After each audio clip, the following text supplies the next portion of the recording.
तो हे दोस्तों, नमस्कार, welcome back to the another new video. मैं हूँ आपका दोस्त रविराज डमरे और आप देख रहे हैं हमारे यूट्यूब चैनल RMD स्टार्स। तो दोस्तों बहुत बहुत स्वागत करता हूँ आज के इस नए वीडियो में। तो दोस्तों आप सभी को पता ही होगा कि आज है 28 जनवरी, यानी कि आज हमारे इस भारत देश के महान स्वतंत्रता सेनानी और हमें एक अच्छा जीवन जीने की सीख देने वाले लाला लाजपत राय जी की आज जयंती है। तो दोस्तों आप सभी को पता ही होगा कि आज हमारे इस भारत देश के महान स्वतंत्रता सेनानी की आज जयंती है। तो लाल, बाल और पाल, ये तीनों लोग आप सभी को पता ही होंगे। लाल यानी कि हमारे इस भारत देश के स्वतंत्रता सेनानी जो कि लाला लाजपत राय है, जिनके ऊपर मैं आज आपके सामने भाषण प्रस्तुत करना चाहता हूँ। दूसरे जो है बाल यानी कि लोकमान्य बाल गंगाधर तिलक, जिन्होंने हमारे इस भारत देश में गणेश उत्सव की प्रथा आरंभ की और बाल गंगाधर तिलक जी ने हमारे इस भारत देश के लोगों को गणेश उत्सव मनाने की प्रथा को आरंभ किया था और प्रोत्साहित किया था। तीसरे जो थे वो थे पाल यानी कि बिपिन चंद्र पाल। तो ये तीन लोग तो आप सभी को पता ही होंगे। तो इन तीनों में से पहले जो है लाल यानी कि लाला लाजपत राय जी की आज जयंती है। तो दोस्तों लाला लाजपत राय जी एक बहुत ही बड़े स्वतंत्रता सेनानी थे और उन्होंने हमें एक बहुत ही अच्छी सीख दी है। तो दोस्तों लाला लाजपत राय जी ने हमारे इस भारत देश के लोगों को, भारत देश के जनता को बहुत ही अच्छी सीख दी है। तो दोस्तों आज उनकी ही जयंती है। हर वर्ष उनकी जयंती 28 जनवरी को बहुत ही धूमधाम के साथ मनाई जाती है। तो दोस्तों आज मैं उनके ऊपर एक छोटा सा भाषण जो है, एक शानदार भाषण जो है आपके सामने प्रस्तुत करना चाहता हूँ। तो वीडियो में आगे बढ़ने से पहले इस वीडियो को एक लाइक कर सकते हो और इस चैनल को सब्सक्राइब करके मेरा मनोबल जो है आप बढ़ा सकते हो। तो चलिए दोस्तों आज के इस नए वीडियो को नए उत्साह के साथ यहाँ पर शुरू करते हैं। भारतीय स्वतंत्रता संग्राम के नायकों में से एक और लाल बाल पाल की तिकड़ी के मशहूर नेता लाला लाजपत राय का जीवन आज भी युवा पीढ़ी के लिए प्रेरणा का स्रोत बना हुआ है। उन्होंने न सिर्फ आजादी की लड़ाई के दौरान नेतृत्व किया, बल्कि अपने जीवन उदाहरणों से उस आदर्श को स्थापित करने में सफलता पाई, जिसकी कल्पना एक आदर्श राजनेता में की जाती है। लाला लाजपत राय का जन्म 28 जनवरी 1865 को पंजाब के मोगा में एक साधारण परिवार में हुआ था। उनके पिता लाला राधाकृष्ण एक अध्यापक रहे। इसका प्रभाव लाजपत राय पर भी पड़ा। शुरुआती दिनों से ही वे एक मेधावी छात्र रहे और अपनी स्कूली शिक्षा पूरी करने के बाद वकालत की ओर रुख कर लिया। वे एक बेहतरीन वकील बने और कुछ समय तक वकालत भी की, लेकिन जल्दी ही उनका मन इस काम से उचट गया। अंग्रेजों की न्याय व्यवस्था के प्रति उनके मन में रोष पैदा हो गया। उन्होंने उस व्यवस्था को छोड़कर बैंकिंग का रुख किया। उन्होंने अपनी आजीविका चलाने के लिए बैंकिंग का नवाचार किया। उस समय तक भारत में बैंक कोई बहुत अधिक लोकप्रिय नहीं थे, लेकिन उन्होंने इसे चुनौती की तरह लिया और पंजाब नेशनल बैंक तथा लक्ष्मी बीमा कंपनी की स्थापना की। दूसरी तरफ वे लगातार कांग्रेस के माध्यम से अंग्रेजों की खिलाफत करते रहे। अपनी निर्भीकता और गर्म स्वभाव के कारण इन्हें पंजाब केसरी की उपाधि से नवाजा गया। बाल गंगाधर तिलक के बाद वे उन शुरुआती नेताओं में से थे जिन्होंने पूर्ण स्वराज की मांग की। पंजाब में वे सबसे लोकप्रिय नेता बनकर उभरे। आजादी के प्रखर सेनानी होने के साथ ही लाला जी का झुकाव भारत में तेजी से फैल रहे आर्य समाज आंदोलन की तरफ भी था।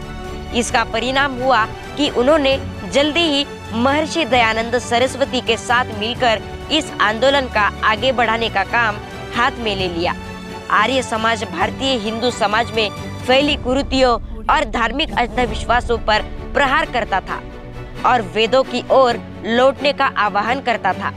लाला जी ने उस वक्त लोकप्रिय जनमानस के विरुद्ध खड़े होने का साहस किया। ये उस दौर की बात है जब आर्य समाजियों को धर्म विरोधी समझा जाता था, लेकिन लाला जी ने इसकी कतई परवाह नहीं की। जल्दी ही उनके प्रयासों से आर्य समाज पंजाब में लोकप्रिय हो गया।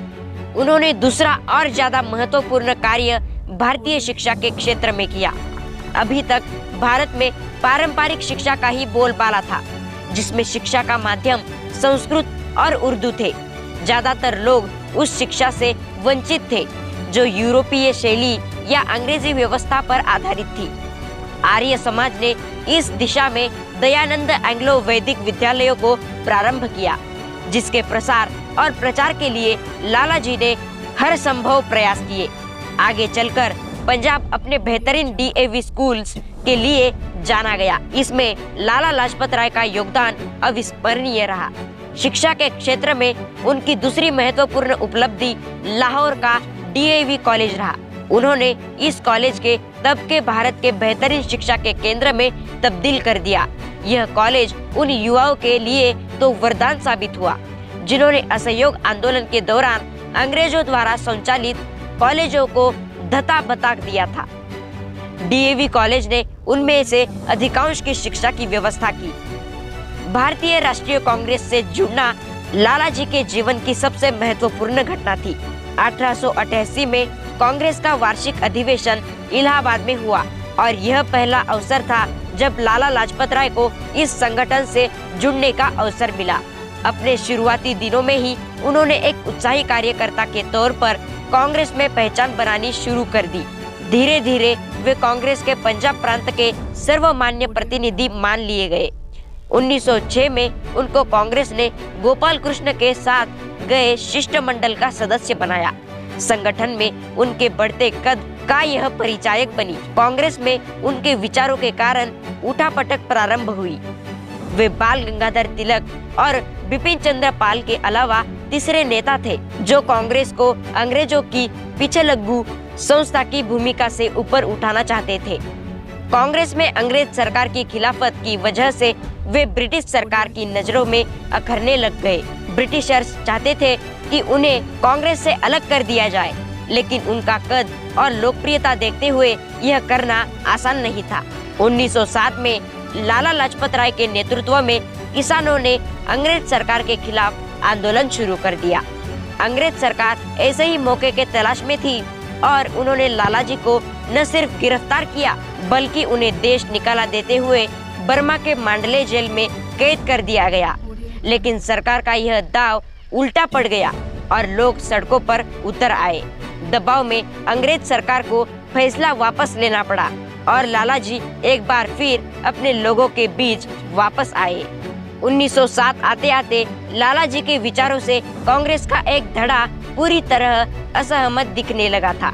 लाला जी को उस गरम दल का हिस्सा माना जाने लगा था जो अंग्रेज सरकार से लड़कर पूर्ण स्वराज लेना चाहती थी। इस पूर्ण स्वराज को अमेरिकी स्वतंत्रता संग्राम और प्रथम विश्व युद्ध से बल मिला और लाला जी भारत में एनी बेसेंट के साथ होम रूल के मुख्य वक्ता बनकर सामने आए। जलियनवाला बाग कांड ने उनमें अंग्रेज सरकार के खिलाफ और ज्यादा असंतोष भर दिया।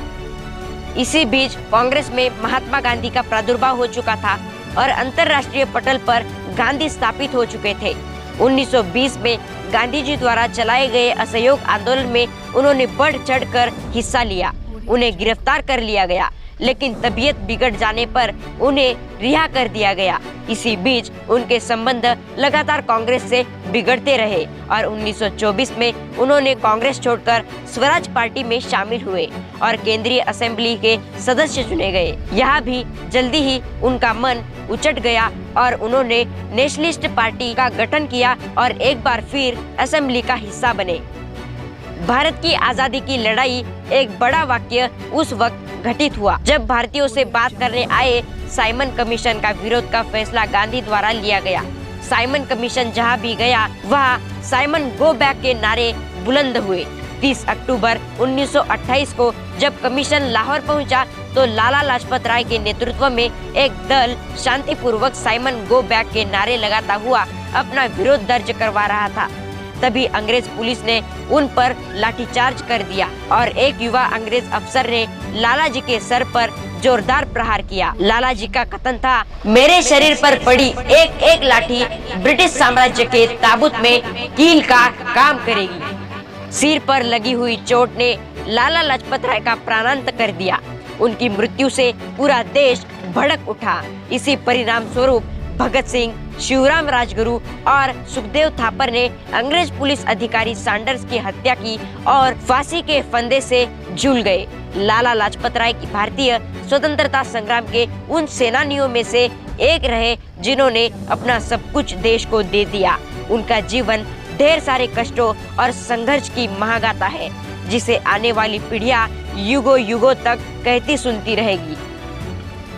तो दोस्तों, जैसा कि आपने देखा, मैंने आज आपके सामने हमारे इस भारत देश के महान स्वतंत्रता सेनानी लाला लाजपत राय जी के जयंती के अवसर पर कुछ विशेष जानकारी जो है, कुछ शानदार भाषण जो है आपके सामने प्रस्तुत किया। तो यह भाषण आपको कैसा लगा हमें नीचे कमेंट सेक्शन में जरूर जाकर बताइए।